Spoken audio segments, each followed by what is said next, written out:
Yo, guys, bine v-am găsit un episod. Astăzi revenim oficial pe YouTube și cu mai mult vibe, cu mai mult tot. Revin în sfârșit pe YouTube după aproape un an. Nu am mai putut să filmez, îmi cer scuze, dar am fost clasa 8-a, am avut examen și o să fac un clip și despre ce am făcut acolo în canalul de descriere, unde acela este canal de Talkcast, adică vorbim diferite chestii. O să revină seria de YouTube România Funny Moments, cum era înainte. Aveți serverul de Discord în descriere și astăzi m-am gândit să ne jucăm niște FIFA Mobile, pentru că nici asta nu am mai jucat de mult. Nu uitați să apăsați acolo pe butonul de like pentru această revenire forță și să vedem aici ce am. L-am luat pe Benrahma, da, ok. Da. Nu, n-am mai jucat de mult FIFA, am o bere mică aici, chem nici nu am, deci da. Nu știu dacă mai era, nici nu mai știu dacă mai era chem în jocul ăsta, habar n-am. Chiar am uitat. În fine, avem aici, avem rezerve, aici în acest joc minunat, din fericire avem rezerve. Schimbăm Ilmaz. Avem pe Right. De când eram pe Right la echipă? Right icon. Aparent avem un icon. Acum îl văd. Cred că l-au primit toți din FIFA, deci da. Ok. Hai că FIFA mă dăruiește cu cadou. Având în vedere că n-am mai jucat de mult, m-am Maguire. Aoleu. Am pe Maguire în echipă.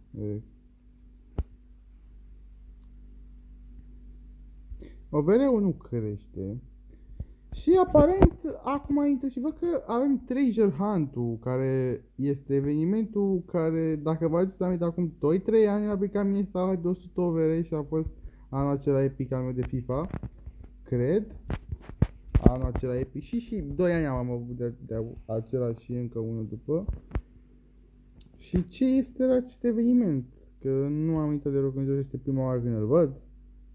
Avem asta, ok. Interesant, putem să primim jucători și toate astea. Avem match să jucăm, ok, primim base astea, itemul. Torci, mam. Și cum facem rău de torțe de astea? Cred că jucând match-ul sau ceva, da. Nici puncte, bă, dar nu mi-a dat mie FIFA niciun punct pentru asta, nimic, pe bune. Ce n-ai, bă?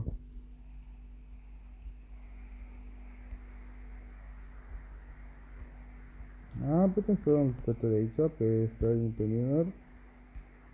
Mereu am luat jucători de la evenimentul ăsta aproape și nu știu dacă e prea târziu acum că mă joc și evenimentul ăsta, nu știu câte zile mai sunt. 11 zile, mai avem timp, zic. Aparent nu avem nimica, nu ne-a dat nimica gratis aici, dar înseamnă că trebuie să jucăm. Și avem ceva turnament, match-uri, și să începem. N-am mai jucat un match pe ăsta de nu știu când și aici overam, numai de ăștia o să-mi dea numai jucători de 200.000 overe.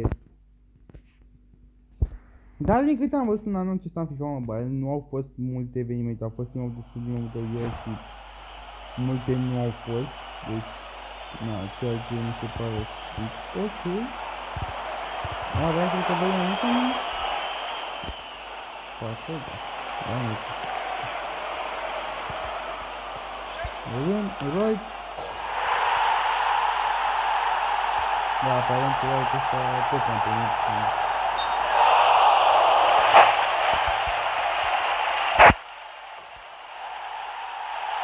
Cadou. Nu se putea cumva să revin pe scena de FIFA Mobile, pentru că, din câte știu eu, așa m-am născut pe FIFA Mobile. Și da, poate să revină și streamurile, live-urile, poate să vină ceva special. Nu știu exact dacă să vină, nu promit nimica. Dacă o să vină o să fie interesant și același pe canal secundar. O să văd. Nu, în momentul acesta sunt discuții să văd dacă mâine o să fac acest lucru sau nu. Deci, o să văd. S-ar putea să văd. Deci sper că da. Dar nu vreau să vă trimit o surpriză pentru că e interesant.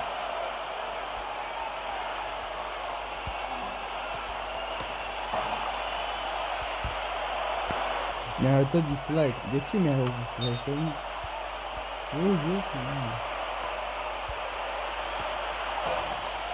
Right Prime momentul ăsta? Cred. Da, o să câștigă pe meci. De la revenirea mea din FIFA, nici FIFA bani n-am jucat de mult. Adică am făcut 2 transferuri eu și am ieșit. Am văzut că s-au ieftinit mulți jucători și... Ok. Am point.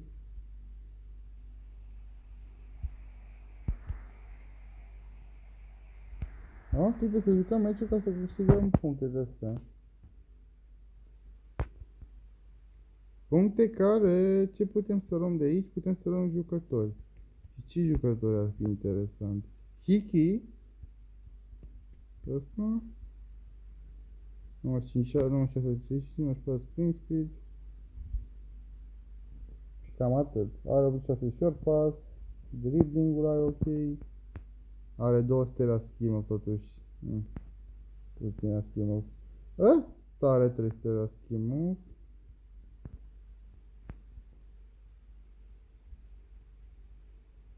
Patru stele la whip, cred. Nu știu ea. Mulin. Atacant mai îmi trebuie acum altceva am pe ăsta.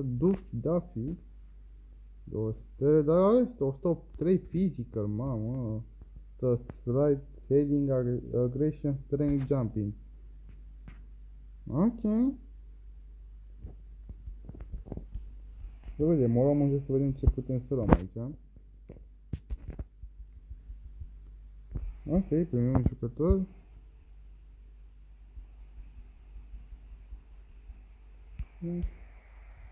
Mai am puncte? Nu mai am.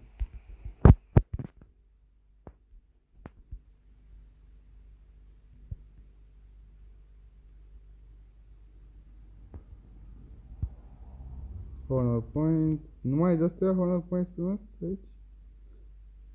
Și după ce fac 3 victorii, mai îmi dă încă nu știu câte honor points. E bine.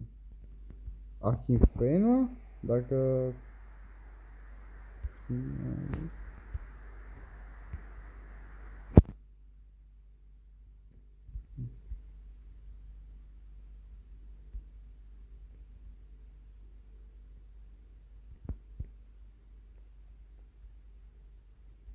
Hai să mă uit un meci. Mi se pare ciudat evenimentul de Treasure Hunt. Adică nu primești niciun punct în cadou, cum înainte punea la fiecare eveniment 100 de puncte de la măcar pentru un pack free la început. Și nici... Nimic, chiar nimic nu am primit.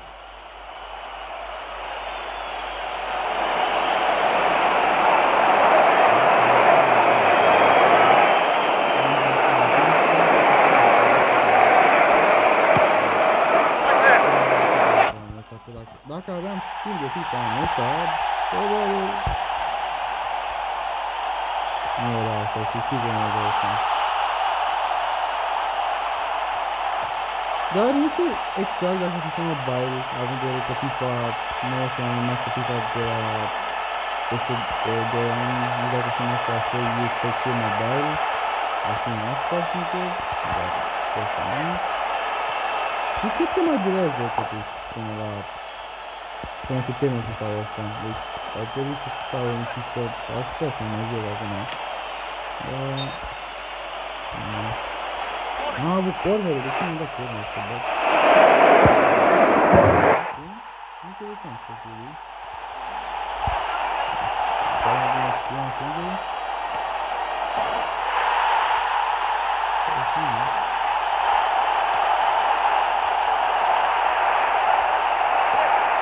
Da, mi-a jucat mult. Da, aici n-am mai jucat, decât să nu mă nervos, să nu știu ce, nu bun să nu mă joc. Da, bă, dă-i șur, bă, dă-i bă! Logică, bă.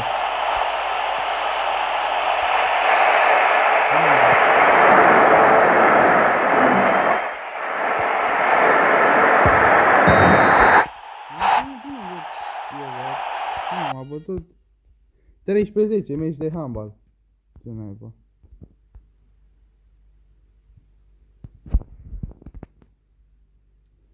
Bun. Avem acest... Aparent am observat de unde pot să fac torci de rea.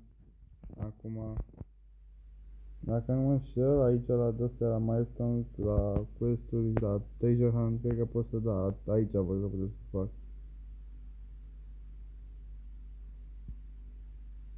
Ok, hai să fac un de ăsta ca să primesc un de ăla.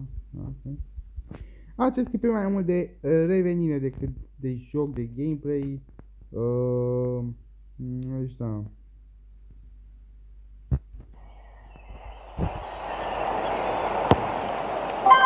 Poți să faci și live-ul totuși.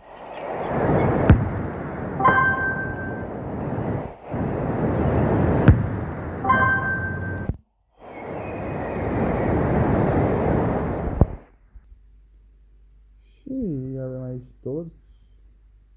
Bun. Rescue games, unmatch. Ok. Ok. Hai să-mi fac aici un skill ca să mai plăți de ăla. Avem 3 torțe de la, poate 5, poate avem 6 la un dat un jucător. Da, eu și șansele în FIFA. Totuși mi-a picat 9, era început de FIFA și atâta. Și la FIFA normal Loris. Nu e mai diferență, adică atât, mai mult de atât nici că am văzut în FIFA. Singurul an norocos al meu din FIFA a fost acela când mi-a picat Salah 100. Jucat Alexis Sanchez 97, am făcut pușca de 100. Era fain FIFA pe vremuri. Acum nu zic că acum e fain, dar văd că nu-ți mai dau puncte de la gratis cum îți dau înainte la fiecare eveniment. Sau îți dau și pe de asta nu au dat. Nu știu pentru că nu, repet, nu m-am mai jucat FIFA chiar deloc. Să vedem acest, avem 3 puncte de astea, dungeon de astea. Nu? 3 avem, da. Hai să vedem, încercăm norocul, cine știe.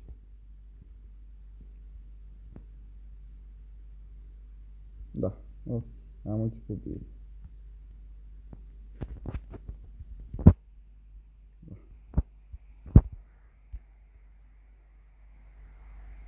Da. Ce v-am zis? Eu și norocul. Adică...